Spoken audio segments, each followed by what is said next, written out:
Hi, my name is Danuta Case, and I coordinate women's ministries at Covenant Life Church. Today, I would like to share with you a short exhortation. As you know, over the last couple of weeks, our world has been turned upside down. So many things have happened, and it is no longer the same. I work at Elam Bible Institute and College. Right now, I'm actually in my office, and it seems to me like a week ago, every single day, I had a new executive order. Just when I made arrangements and just when I thought we were in compliance, there was a new executive order that came up.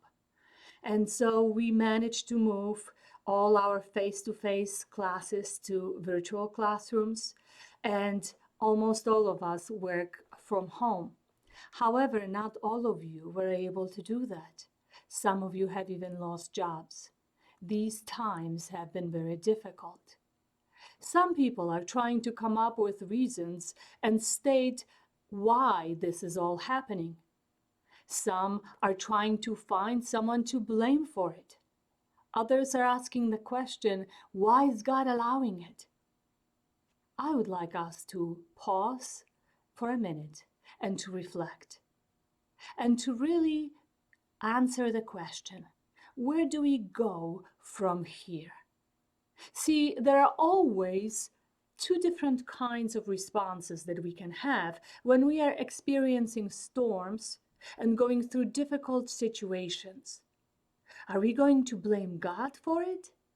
Or are we going to cling to Him more than ever before, knowing that He cares, that He loves us, and that He is still in control, even when I don't have the control, and even when I don't have any idea why it's happening, what's happening, and what will happen?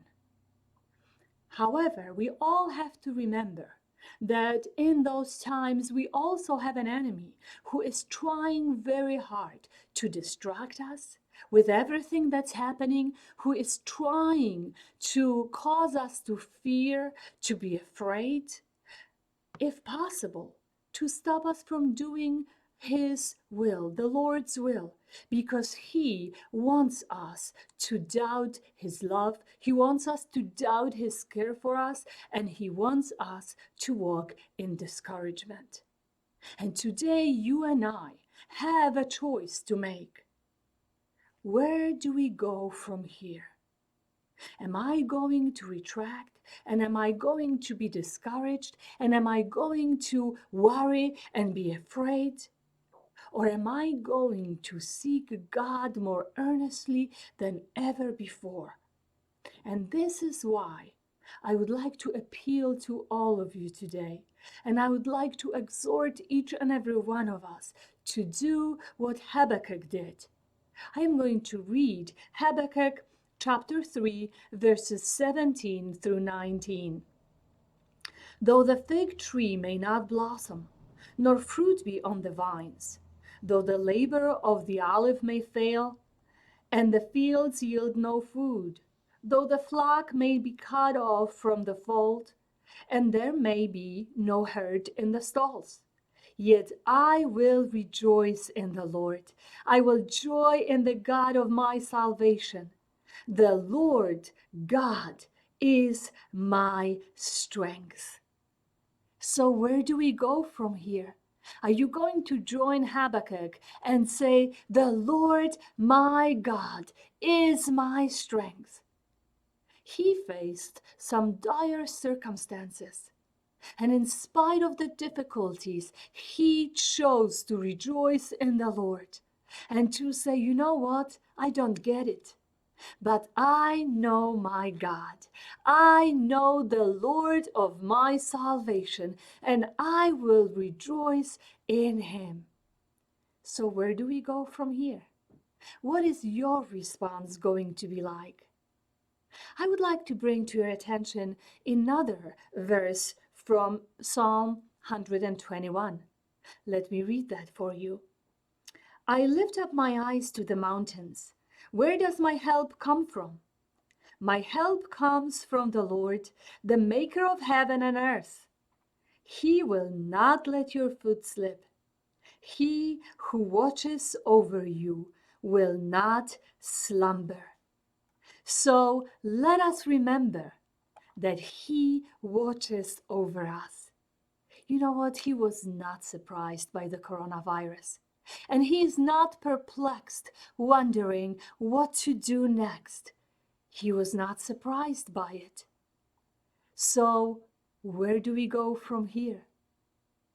I would like to bring your attention to one more verse. And that verse is written in Matthew 24, verses 42 through 44. Therefore, keep watch, because you do not know on what day your Lord will come. But understand this: if the owner of the house had known at what time of night the thief was coming, he would have kept watch and would not have let his house be broken into. So you also must be ready, because the Son of Man will come at an hour when you do not expect him. Where do we go from here? Let us seek him more than ever. Let us cling to him and let us watch. Because just like we were shocked by the coronavirus, and within a matter of a few days, things were turned upside down, and we didn't even believe that could happen in such a short time. You know what? The same thing will happen with his coming. It's written that we do not know the day or the hour when he comes back. He might be coming sooner than you think. We don't know that. But let us watch for it. Let us be ready. Let us cling to him and let us seek him with all of our hearts. Because you know what? The Lord is not interested in our leftover time and leftover effort. So often we are so preoccupied, we are so busy, running in 50 different directions. And he gets the few leftover minutes at the end of the day when we actually say, Lord, thank you for keeping me safe. You know what?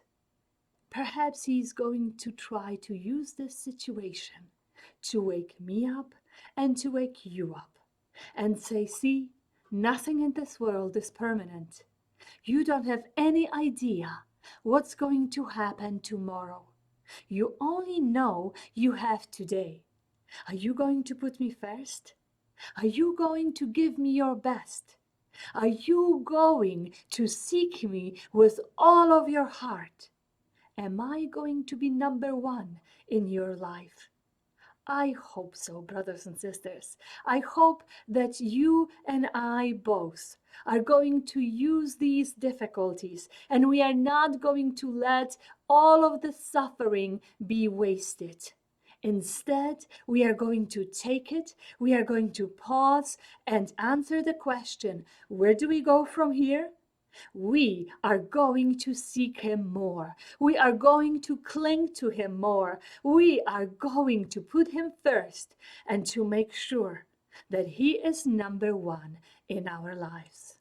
So, right now, I would like to wish you a very, very happy weekend. A weekend where you are going to put God first. And not just this weekend, next week and the following week and the next month and the entire year. May the Lord bless you. May he guide you. May he keep you and your family safe. I would like to end my exhortation with an invitation for you to join Pastor Tim Case, the pastor of Covenant Life Church. For those of you who do not know, he is my husband. He's going to live stream tomorrow, and we are going to have it available on Facebook, the Covenant Life Church page. We are also going to make it available on YouTube under Covenant Life Church, Henrietta, New York, and also on our webpage. So please join us. I hope that you will continue to stay in touch and to seek the Lord and to have and use the circumstances to make you stronger in the Lord. If that will happen, then you know what? It's worth it. Thank you for listening and have a great day. Bye bye.